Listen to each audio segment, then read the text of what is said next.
In 1964, Gary Player was among a select group of golfers gathering in London for a new tournament as the World Match Play was born.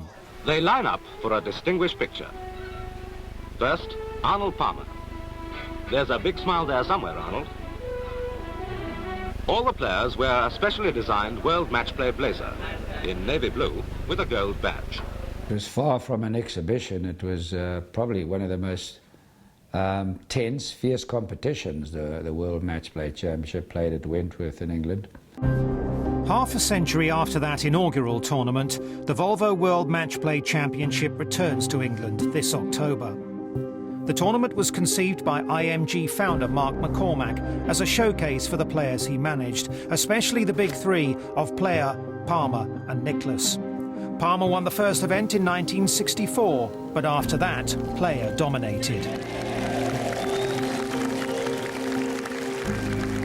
My memories there are beating Palmer, beating Peter Thompson 10-8, playing against Jack Nicklaus in the final on 2 occasions, beating him 6-4 and 5-4, particularly when newspapers were unanimous that I would not win.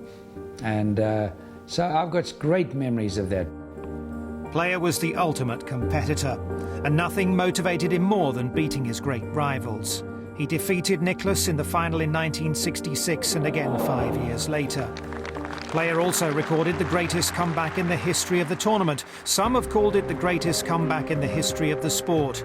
It happened in the semi-final of the 1965 tournament against Tony Lima.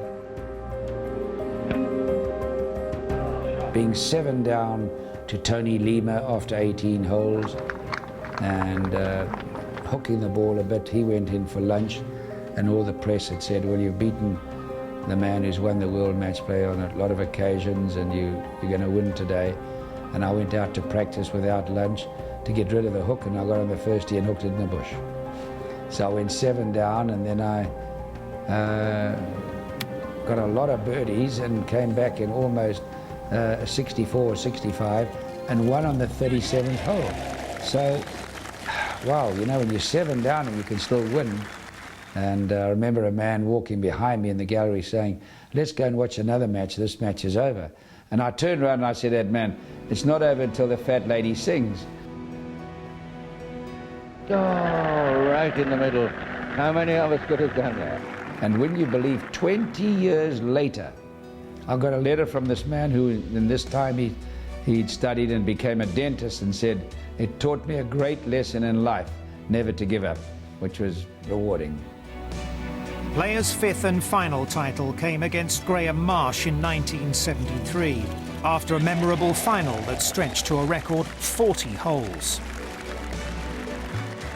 I think history and tradition are a big thing in golf, and this is a tournament where all the top players, they just couldn't wait to go and play in it. For me, that was an integral part of my career.